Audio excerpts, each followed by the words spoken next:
I've always been struck by the stories fossils can tell.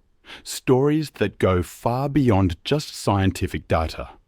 Some whisper of agony, the desperate struggle for survival, and endings that are nothing short of tragic. I remember being particularly moved by the tale of one Centrosaurus herd. They all died together, victims of a single catastrophic flood. That event created one of the densest dinosaur fossil graveyards ever found, a place that would later become known as the Drowning Cemetery. Imagine a herd, moving with the natural rhythm passed down through countless generations. These were Centrosaurus, medium-sized herbivores from the late Cretaceous period, around 76 million years ago. They were impressive creatures, with their large nasal horns and ornamented frills, symbols of power perhaps undone by their own evolutionary path. These Centrosaurus, about 6 meters long and weighing over 2 tons, thrived in groups. But on one fateful day in what is now southern Alberta, Canada, their group dynamic became their undoing. The area, then a floodplain near an ancient river, became a mass grave. It was a moment of natural horror preserved in time. The rain came down in sheets. In hours, the familiar territory transformed into a chaotic landscape of mud and raging currents. The ground, saturated and unstable, began to give way. Caught off guard, the Centrosaurus tried to escape, but their panicked flight only led to more destruction.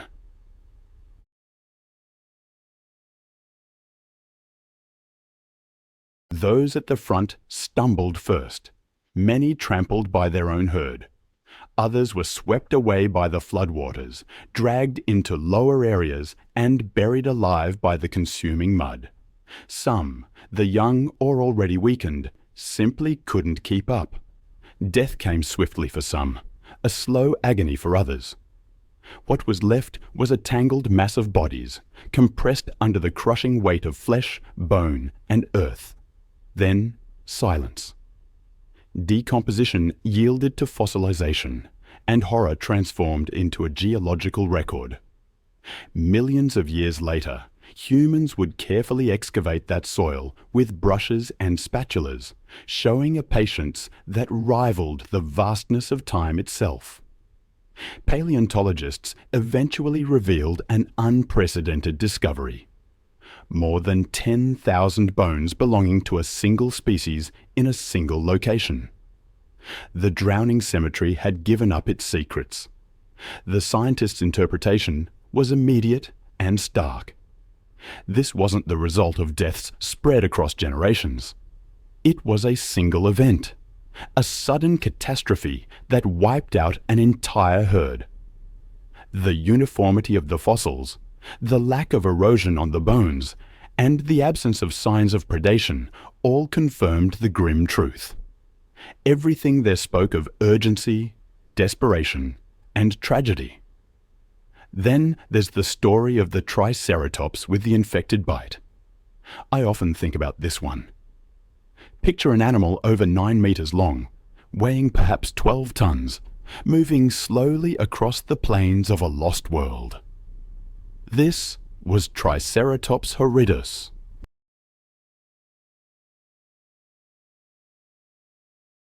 With 3 sharp horns and a protective bony frill, this giant herbivore was among the last of the dinosaurs before the mass extinction, some 66 million years ago.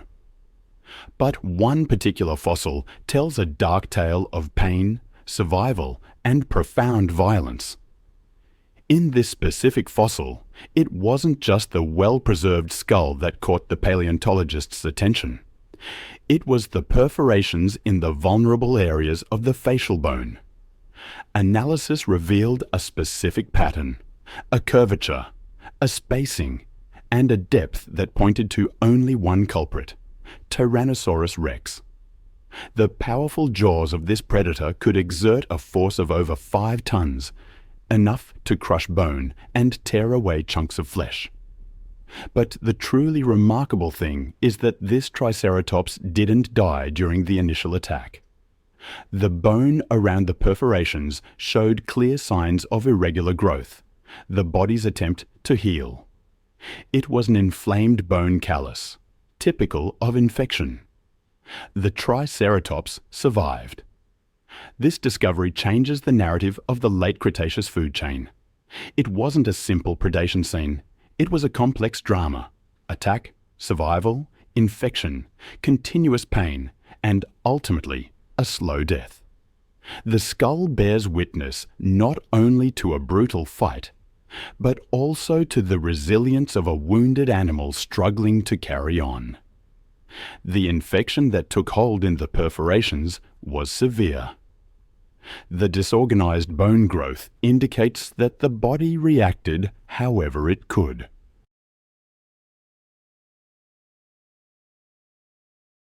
This inflammatory response is a clear sign that it lived for weeks, perhaps even months after the attack. Every movement of the jaw, every bite of leaves or branches must have caused excruciating pain.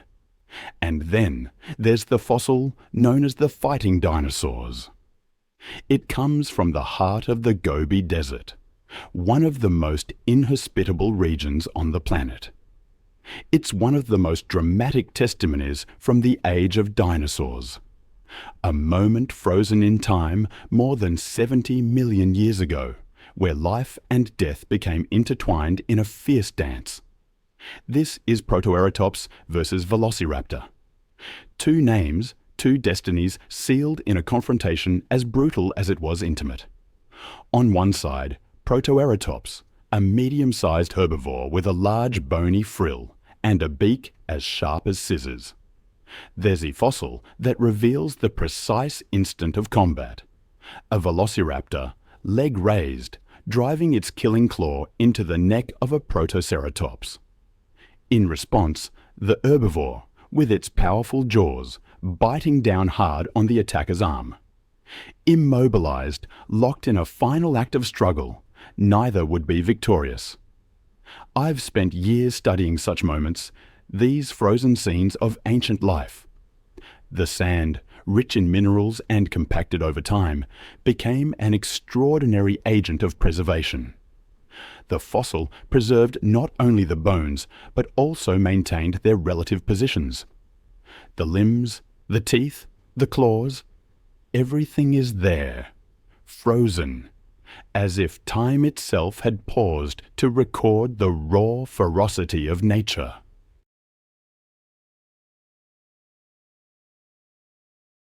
Then, in the arid heart of what we now know as Montana, about 66 million years ago, one of the most brutal confrontations of the Cretaceous period reached its end.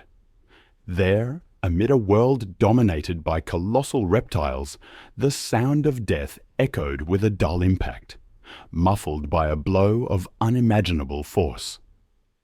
The supreme predator of that ecosystem, the legendary Tyrannosaurus rex, met its end in a shocking way. Its name now echoes through museum halls and across the pages of paleontological studies as a symbol of violence and fragility. M80, nicknamed Pex rex, is a fossil that tells a story unlike any other. What scientists discovered when analyzing the fossilized skeleton of this Tyrannosaurus rex was extraordinary. A massive puncture wound in the neck, exactly where vital arteries, the trachea, and crucial muscles responsible for supporting the head are located. It was as if someone had driven a spear with devastating force straight into the animal's vital system. But this spear was not made of metal. It was bone, a horn, the horn of a Triceratops. The scene begins to take shape in the minds of paleontologists. A close-quarters confrontation, a decisive strike, a hunting attempt that went wrong. The greatest terrestrial predator of its era, a formidable hunter, became the prey. Bone fragments found around the puncture indicate that the impact was deep, so deep that it pierced soft tissues, blood vessels, and likely perforated the trachea.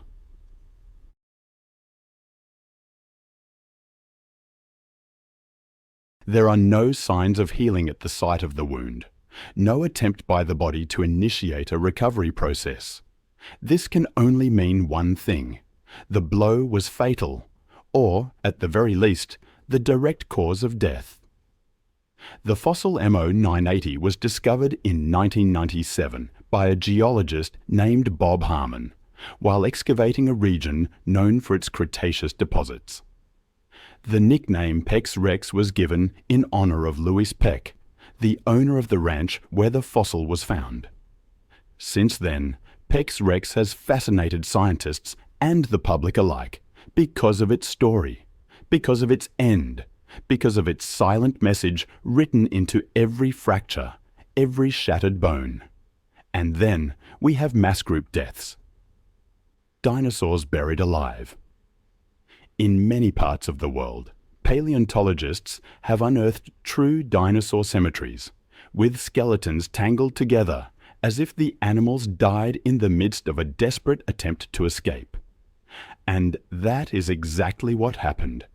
They tried to flee. They tried to survive. But there was no time. Sandstorms, violent floods, mudslides, sudden and merciless natural forces that transformed the landscape in the blink of an eye. And those who lived there were swallowed alive by the very environment they once called home. These fossil sites reveal something rare. Moments of prehistoric life frozen in time, not in isolation, but in community. Entire dinosaur families, from juveniles to adults, preserved side by side, their deaths bearing witness to an instant of collective panic.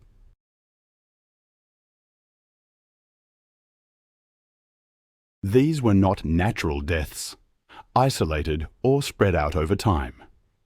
They were sudden events, catastrophic moments, when nature turned against its own children with devastating fury. In China, within the Yixian Formation, entire groups of Psittacosaurus, small bipedal herbivores, have been found piled together in layers of volcanic sediment. All evidence suggests they were buried alive by ash from a sudden eruption. In Mongolia, sandstorms engulfed dinosaurs in mid-motion. Their poses, preserved within the desert, reveal final attempts to escape an inevitable death. In Madagascar, a mudslide captured an entire group of Majungasaurus, feared predators that, according to the evidence, had no time to fight back. They were crushed, immobilized, preserved. And what about discoveries in North America? In locations such as the Morrison Formation in the United States, the remains of Diplodocus and other sauropods appear grouped in patterns suggesting entire herds were wiped out at once by sudden floods. These sites allow us to see beyond death. They show us how dinosaurs lived, how they organized themselves into herds, families, and social structures, and how even in groups they were vulnerable to the power of nature. Then there's the Pachyrhinosaurus crushed in a stampede. In the petrified silence of time, when the world was still ruled by gigantic reptiles, a tragedy unfolded beneath the darkened skies of ancient North America.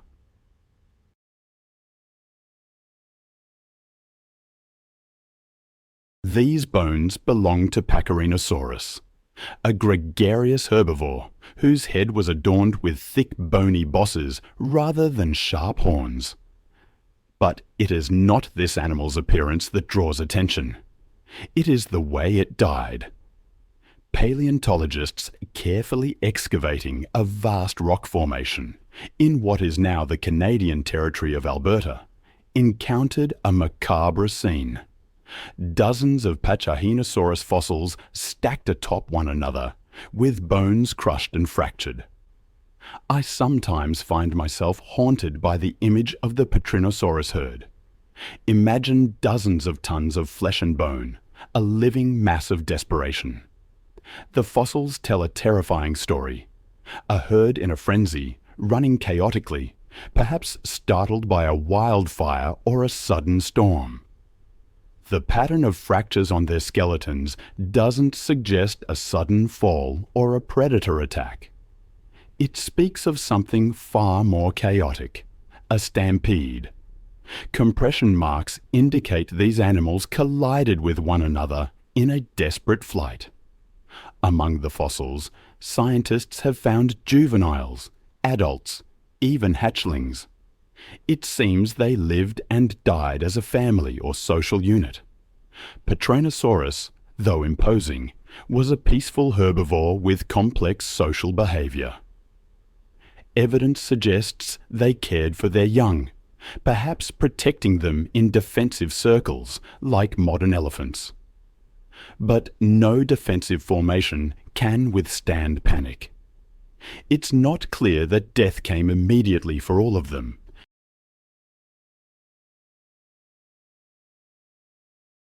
Some fossils show healed fractures, suggesting certain individuals survived for a time, even with broken bones. Others, however, show signs of acute and lethal trauma. Studying the microfractures reveals that the force applied didn't come from above, as in a landslide, but from all directions. Paleontologists call this phenomenon herd death, a natural catastrophe that, ironically, preserves fossils so effectively. Then there's the Carnotaurus with a fractured jaw. Imagine this feared predator, this force of nature that roamed South America over 70 million years ago. Carnotaurus, whose name means meat-eating bull, was one of the largest and most agile theropods of its time. But even kings have their weaknesses. The discovery of this particular Carnotaurus fossil revealed a mystery hidden in its jaw, a significant unhealed fracture. The break, clear and deep, appeared to have compromised the entire side of its mouth, affecting its ability to hunt, to feed, to survive. It was a severe rupture in the lower jawbone, a wound that would have caused extreme pain and made even the most basic movements difficult. There were no signs of healing. The fracture was raw, as if it had occurred just days or hours before the animal's death. This led scientists to a grim hypothesis. The Carnotaurus died shortly after suffering the injury, perhaps from starvation.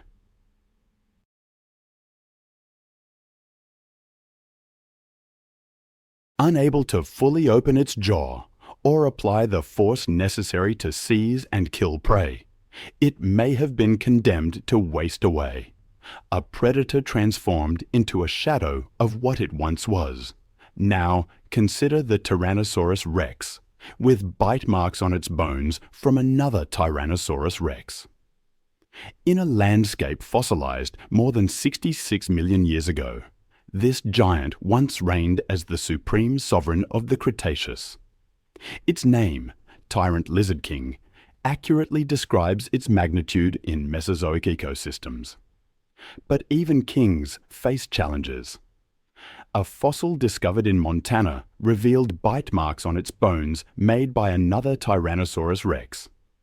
This surprising and unsettling discovery sheds light on Tyrannosaurus rex behavior, in a way we could previously only imagine. These tooth marks match the robust, widely spaced, and deeply penetrating dentition of another tyrannosaur. This forces us to reconsider everything we thought we knew about their social and feeding behavior. Are we looking at cannibalism, a fierce territorial dispute, or the remains of a meal where opportunity outweighed social restraint?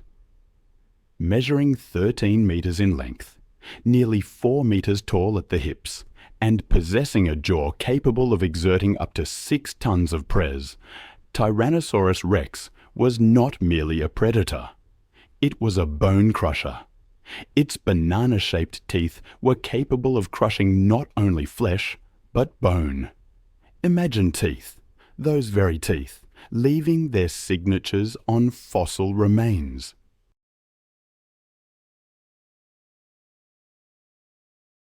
That's what I find so captivating about the Tyrannosaurus rex. In Montana, we've found fossil evidence that tells a grim tale. The bite marks, clear as day, appear on the skull, the jaw, the arms and legs. You can almost see the exact moment another tyrannosaur pressed its teeth against the bone, tearing away flesh, fragmenting the carcass.